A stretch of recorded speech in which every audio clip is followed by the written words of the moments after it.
wabarakatuh.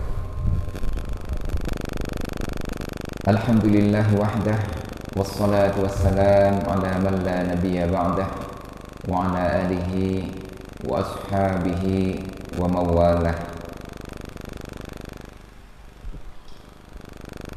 Kaum muslimin yang dirahmati Allah, kita bersyukur kehadirat Allah Subhanahu wa ta'ala dan menyampaikan salam serta salawat atas junjungan kita Rasulullah sallallahu alaihi wasallam. Kali ini kita akan membahas tentang sedekah, infak, zakat, dan beberapa hal yang berkaitan dengan itu. Di bulan Ramadan ini, salah satu di antara amal yang sangat dianjurkan adalah berinfak. Pada dasarnya seluruh amal soleh dirangsang untuk dilakukan mengisi bulan yang mulia ini, karena setiap amal dilipat gandakan pahalanya. Dan kaum muslimin umumnya menjadikan bulan Ramadan ini sebagai bulan di mana mereka menunaikan zakat mal. Zakat mal artinya zakat harta. Maka perlu kita ketahui bagaimana perbedaan istilah zakat, infak, sedekah, dan juga ada istilah lain, fidyah. Ya. Ini juga berkaitan dengan Ramadan. Insya Allah kita bahas ya secukupnya pada kesempatan ini. Secara umum, seluruh harta yang dikeluarkan oleh seorang muslim itu disebut infak. Infak artinya belanja. Jadi seorang membelanjakan hartanya, memberi, membelanjai, termasuk suami memberi nafkah istrinya, itu belanja. Ya. Maka ada istilah yunfiquna fi sabilillah. Ada infak di jalan Allah. Ya. Artinya kalau belanja itu di jalan yang benar, bersedekah kepada masjid, menolong orang-orang lemah, menunaikan zakat, itu semuanya termasuk infak di jalan Allah Subhanahu wa ta'ala.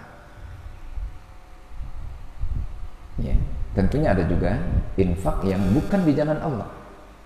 Umpamanya yunfiquna ria'an nas, dia berinfak untuk popularitas, diperlihatkan kepada manusia. Ria, tidak ada nilai di sisi Allah Subhanahu wa ta'ala. Jadi infak terbagi dua, fi sabilillah dan fi ghairi sabilillah, di jalan Allah dan bukan di jalan Allah. Nah, infak di jalan Allah yang didasarkan kepada iman dan keyakinan seorang kepada Allah, keyakinan kepada hari akhir, maka itu disebut sedekah. Jadi kalau infak ini umum, ada yang fi sabilillah, ada yang ghairi fi sabilillah, tetapi sedekah itu adalah infak fi sabilillah. Kenapa? Kata-kata sedekah berasal dari kata saddaqa, membenarkan. Saddaqa yusaddiqu sadaqatan, membenarkan janji Allah di hari akhir, membenarkan ada pembalasan dari setiap amal soleh, membenarkan bahwa apa yang diinfakkan di jalan Allah akan dilipat gandakan Allah, akan mendapatkan ganti di hari akhir. Maka pemberian itu disebut sedekah. Ada juga yang memahami sedekah merupakan pembuktian kebenaran iman. Oleh sebab itu, zakat menunaikan kewajiban dari harta yang mencapai satu nisab, itu juga disebut sedekah. Dalam surat At-Taubah ayat 60, Allah Subhanahu wa ta'ala menyebutkan zakat sebagai sedekah, karena zakat adalah bahagian dari sedekah. Tetapi zakat ya, dalam istilah itu ditujukan kepada infak, ya, bagi orang-orang yang hartanya mencapai satu nisab dengan ketentuan tertentu dan penunaiannya disebut zakat. Berasal dari kata zakka, membersihkan. Membersihkan harta ini dari hak orang lain. Kalau tidak ditunaikan dia kotor, tercampur dengan hak orang lain dan ini barang haram, maka dia disebut dengan zakat, membersihkan harta. Yusuf Al-Qaradawi di dalam bukunya Fiqhuz Zakah juga menukilkan tafsiran dari sebahagian ulama. Kata-kata zakat berasal juga dari zakah, berkembang, ya, artinya orang yang berzakat akan berkembang hartanya.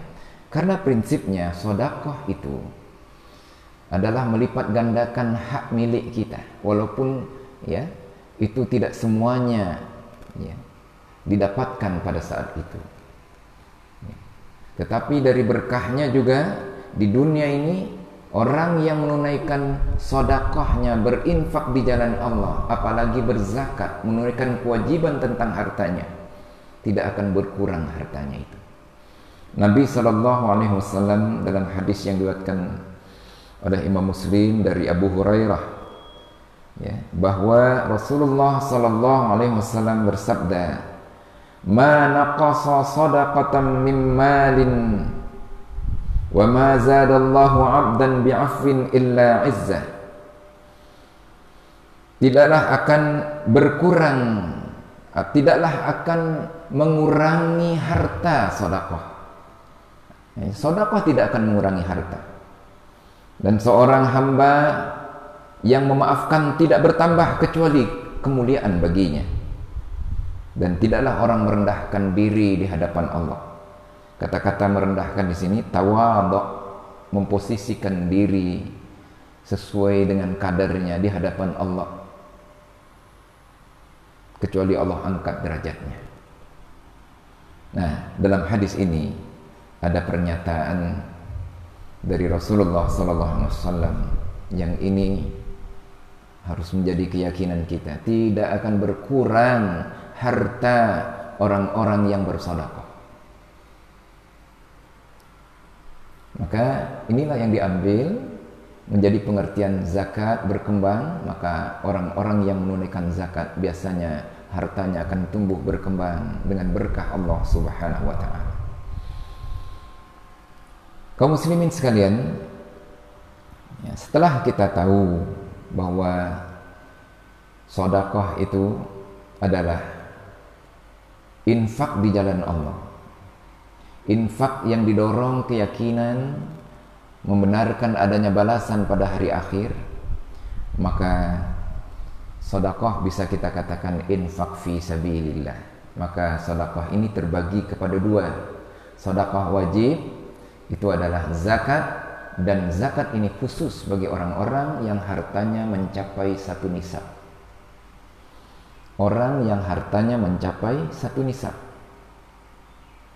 La sadaqata illa an zahri ghina. Tidak ada sedekah, tidak wajib zakat kecuali orang yang hartanya melebihi kebutuhan.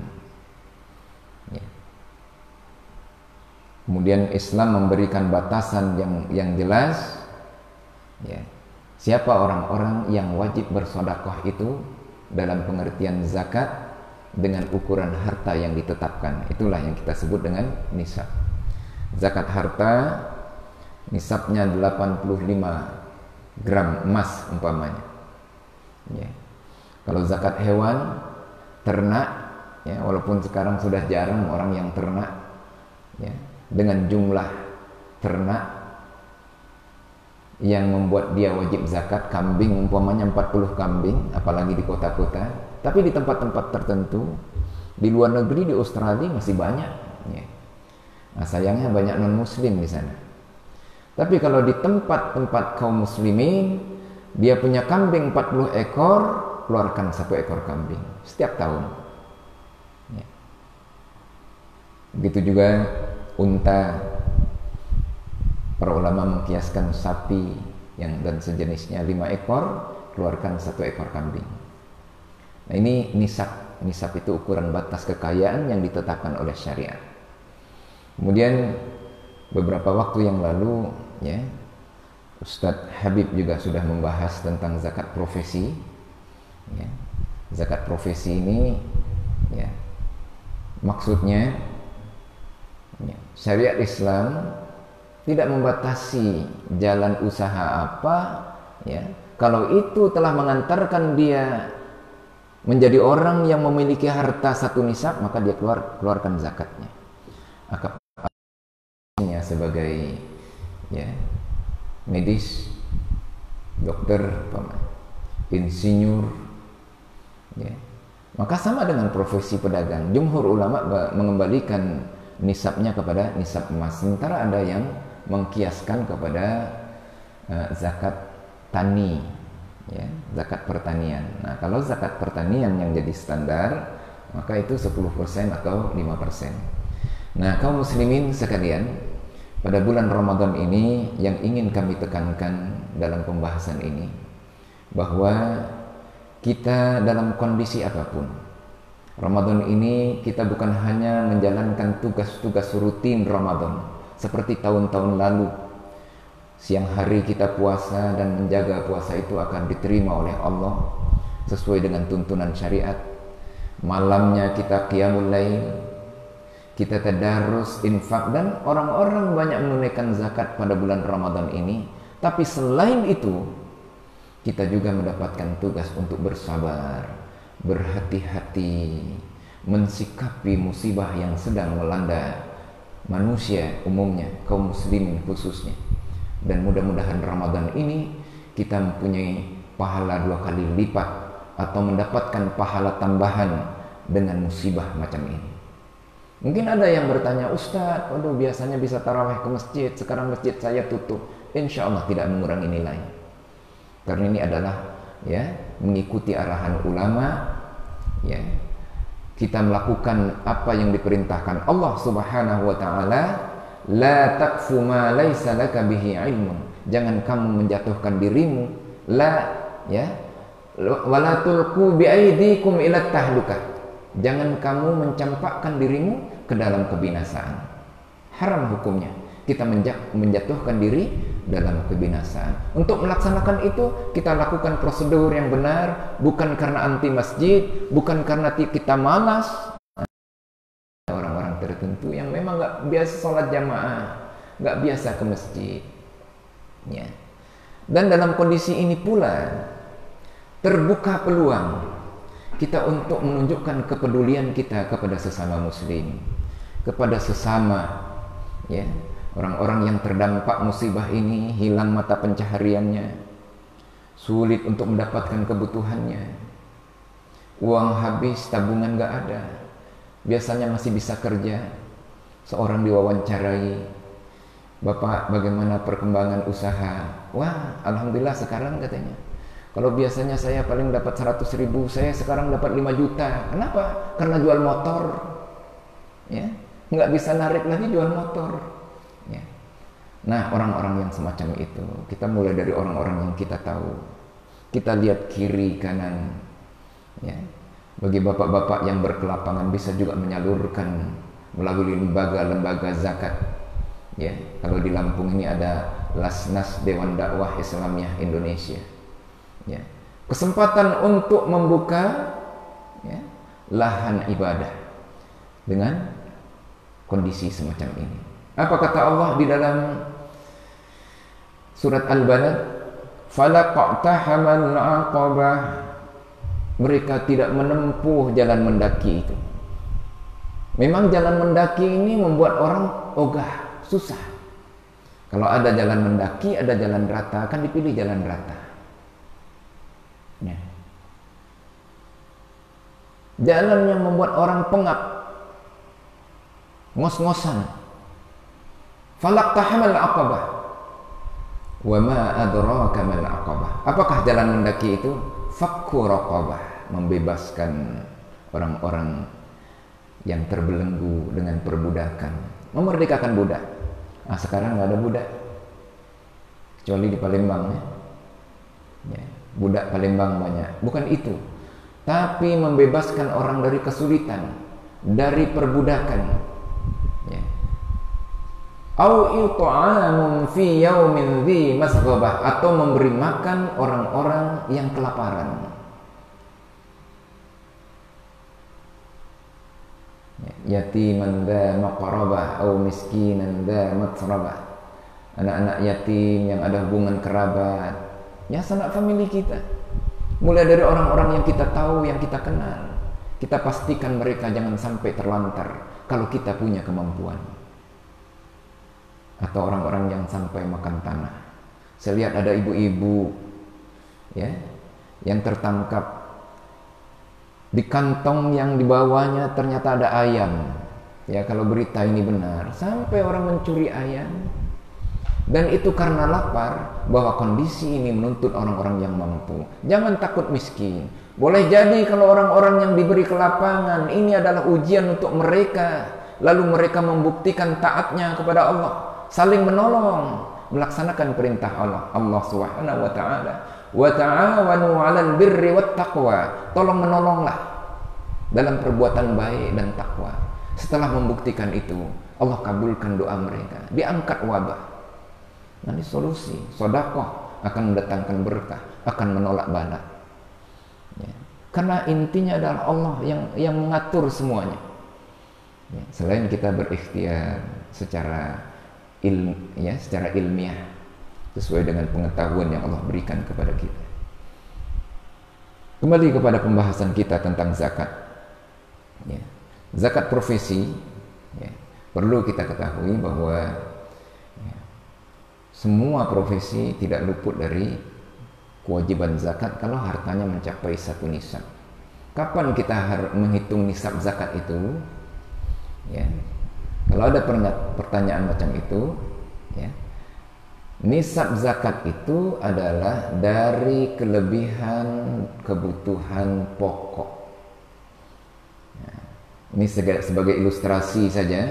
Kalau ada ya, orang ternak kambing, di akhir tahun kambing itu dihitung ada 40 ekor, itu berarti sisa dari apa yang digunakan.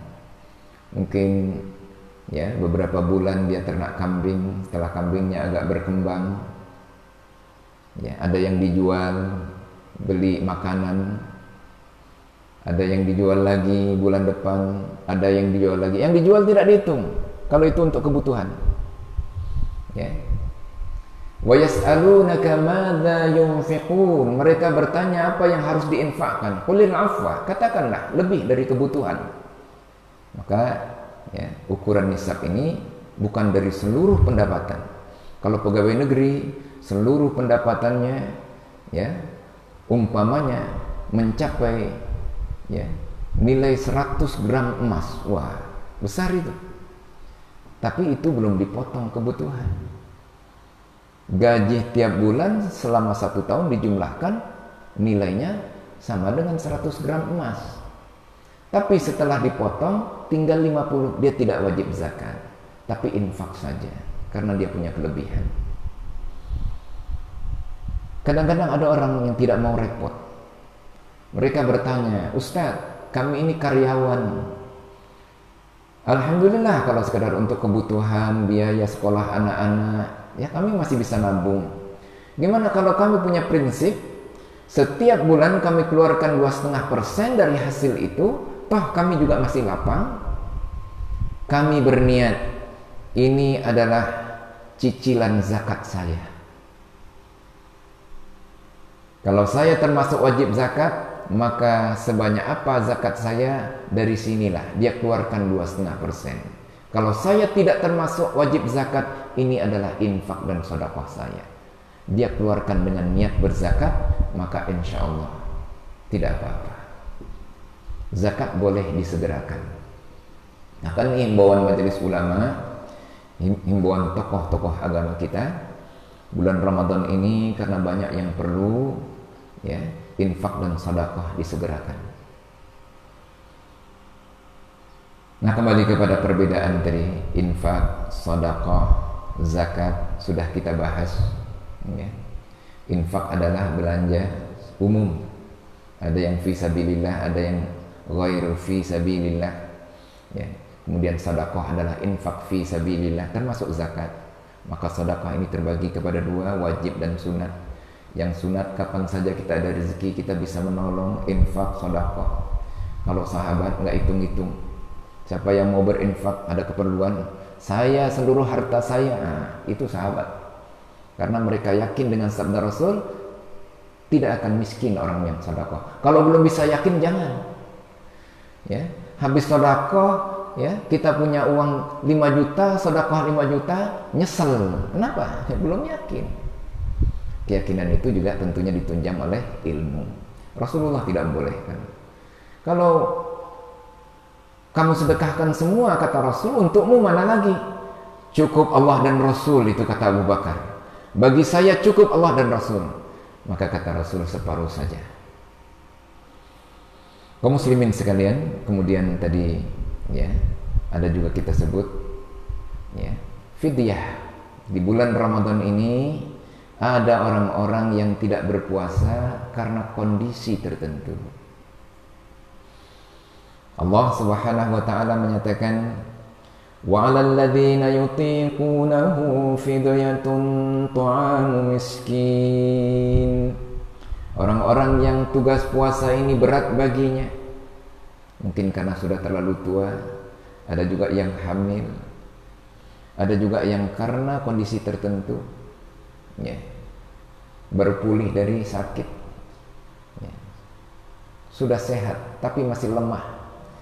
Wa 'alal ladzina yutiqunahu fidyatun ta'amu miskin. Dia bayar fidyah, memberi makan orang miskin. Sekali tidak puasa, dia kasih makan 1 orang miskin. Berapa kali? Pokoknya kalau sudah ngasih makan sudah cukup. Berarti minimal 1 kali. Faman tatawwa'a khairan fahuwa khairul lah. Yang melakukan amal tatawwu, melebihkan dari kewajiban, itu lebih baik baginya. Nah, inilah yang dimaksud dengan fidyah. Jadi untuk ibu-ibu hamil, mutah terus, tidak bisa puasa, ya, ini termasuk kepada orang yang harus membayar fidyah. Nah, sebenarnya baginya adalah kewajiban fidyah, tapi ada yang berpendapat, ya, kalau dia masih punya kesempatan untuk bayar puasa lagi, seperti dikemukakan Yusuf Al-Qardawi. Ya. Cuma kalau kita lihat di situ cuma 1, ya, wa 'alal ladzina yutiqunahu fidyatun ta'amu miskin. Orang yang puasa ini berat baginya, dia membayar fidyah dengan memberi makan orang miskin. Kapan dibayarkan fidyah itu? Ya, kapan sudah sampai kewajiban itu? Begitu dia tidak puasa 1 hari, dia bayar fidyah. Tidak puasa 1 hari lagi, bayar lagi fidyah. Setiap hari. Bagaimana kalau dirapel saja nanti habis bulan Ramadan, itu sama dengan hutang? Nggak apa-apa, ya. Tapi segera tentu lebih baik. Nah, kalau untuk memudahkan, ada yang mengambil kemudahan nanti kalau sudah selesai Ramadan ini saya akan bayar fidyah. Karena memang prinsipnya agama ini mudah, tapi jangan dimudah-mudahkan. Nanti justru sebaliknya menjadi sulit buat kita. Uangnya kepakai, ya. Prinsipnya hutang itu yang terbaik adalah disegerakan. Ada 3 yang harus disegerakan. 3 yang harus disegerakan. Ya. Pertama, menguburkan jenazah. Yang kedua, membayar hutang. Nah, termasuk utang itu, utang fidyah tadi, memberi makan fakir miskin. Ya. Dan yang ketiga, menikahkan, ya, anak gadis atau perempuan yang sudah ada jodohnya. Jangan ditunda-tunda itu. Kaum muslimin sekalian, tentang zakat juga kadang-kadang ada persoalan yang perlu kita jelaskan di sini, bahwa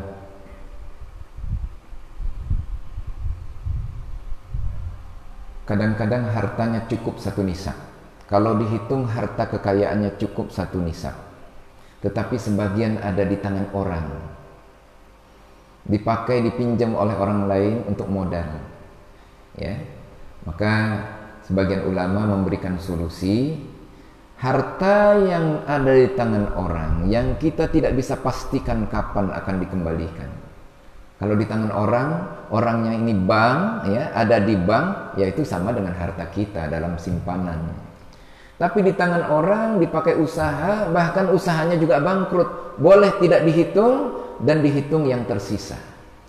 Penghitungannya ditunda sampai uang itu kembali. Wah, kalau begitu belum cukup 1 nisab, maka menghitungnya boleh ditunggu sampai orang bayar hutang. Begitu cukup 1 nisab, baru datang kewajiban zakat. Nah, ini kalau uang ada di tangan orang. Dan perlu kita ketahui, zakat ini dari harta yang bukan pakaian. Harta yang bukan pakaian, termasuk perhiasan. Cincin, kita beli cincin untuk perhiasan. Biasanya ibu-ibu ini, ya, para wanita punya perhiasan cincin, gelang, kalung, dengan tidak niat menghindari zakat, tapi betul-betul untuk perhiasan. Maka perhiasan-perhiasan itu boleh dibeli oleh kita yang punya harta mencapai nisab. Andai kata mencapai nisab, dibelikan setelah dikeluarkan zakatnya dulu. Jangan mumpung nih belum keluar zakat nih, beliin dulu nanti biar zakatnya kecil. Tidak boleh. Nah, ini yang dimaksud zakatnya 1 kali. Artinya kita membeli perhiasan itu dengan uang yang sudah bersih, ya. Dan barang-barang yang digunakan, pakaian, kendaraan, tidak dikeluarkan zakatnya, tapi dibeli dengan uang yang sudah bersih. Kami memang punya perhiasan, Ustaz, tapi banyak sekali, 1/2 kilo emas, dipakai ganti-ganti. Allah Maha tahu. Ya, perhiasan itu perhiasan yang wajar dipakai. Kalau sudah 1/2 kilo atau 1 kilo, ini mengamankan uang supaya tidak turun nilainya, ya. Apalagi emas batangan. Nah, simpanan dalam bentuk uang ataupun emas dikeluarkan zakatnya. Ada lagi pertanyaan, bagaimana Ustadz kalau kita mengamankan uang kita dalam bentuk uang, kalau dikeluarkan zakatnya nanti habis, kita tidak usaha lagi, ya? Jawabnya, tetap dikeluarkan zakatnya sampai tidak mencapai 1 nisab, enggak sampai habis, enggak. Kalau sudah tidak lagi cukup nisab, tidak wajib zakat, ya. Jadi harta seseorang pada prinsipnya Islam mendorong untuk digerakkan, jangan sampai dia habis atau kehilangan, ya, nisab, ya, karena dikeluarkan zakatnya. Kaum muslimin yang berbahagia, mudah-mudahan bulan Ramadan, bulan yang penuh berkah ini, kita yang diberi kelapangan, yang mampu bisa menunaikan zakat sesuai dengan tuntunan syariat Islam, lebih baik, lebih banyak orang yang mendapatkan manfaat dari kita, insya Allah akan lebih baik kehidupan kita dunia dan akhirat. Janji Rasul, ingat, tidak akan miskin orang yang sedekah. Kemudian bagi kita yang hartanya mungkin tidak mencapai 1 nisab, tetapi tabungan kita cukup, bisa untuk membantu orang lain. Prinsip agama, ya, wallahu fi aunil 'abdi ma kana al-'abdu fi auni akhihi. Allah senantiasa akan menolong seorang hamba selama dia menolong orang lain, ya. Kemudian prinsipnya menolong ini membahagiakan, menggembirakan. Jangan kita memberi kepada orang apa yang tidak berguna, yang tidak bermanfaat, ya. Janganlah kamu memberikan sesuatu yang kamu sendiri tidak menyukainya. Suatu saat kepada Rasul disuguhkan sejenis makanan, dok, ya. Kemudian orang bertanya, Rasulullah lalu menjelaskan, janganlah kamu memberikan kepada orang apa yang dia tidak menggunakannya, ya. Dia tidak menggunakannya. Jadi kalau ada orang punya harta, katakanlah seorang pedagang pakaian, lalu dikeluarkan zakat dari pakaian itu, sementara tidak semua orang butuh pakaian, maka yang dikeluarkan dari zakat itu adalah apa yang mudah digunakan. Nah, sekarang itu semuanya diwakili dengan uang. Kalau di zaman Rasul dulu emas, ya. Jadi semua zakat bisa diwakili dengan emas, karena emas bisa dihitung pakaian, bisa dihitung ya harta, ya, bisa ya menggantikan uang, ya.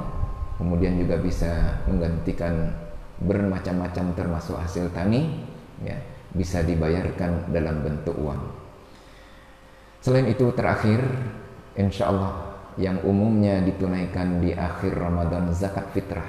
Zakat fitrah ini khusus terkait dengan Ramadan saja, ya, dan waktunya di Ramadan. Rasul SAW biasa menunaikan di akhir sekali Ramadan. Tapi Imam Asy-Syafi'i itu berpendapat boleh disegerakan. Apalagi kondisi sekarang ini, ya, zakat di masjid-masjid ada panitia dan akan kesulitan kalau orang-orang menunaikan kepada panitia itu sudah di akhir Ramadan, sulit mereka membagi. Boleh disegerakan semacam titipan, nanti pembagiannya sesuai dengan kebutuhan, ya. Demikian kaum muslimin, ya, para jamaah di mana saja berada, mudah-mudahan kajian pagi ini bisa menambah wawasan kita dan menggerakkan kita untuk menjalankan perintah Allah yang mulia ini, wa anfiqu fi sabilillah, ya, nafkahkanlah hartamu di jalan Allah. Aqulu qouli hadza fastaghfirullah li wa lakum. Wassalamu alaikum warahmatullahi wabarakatuh.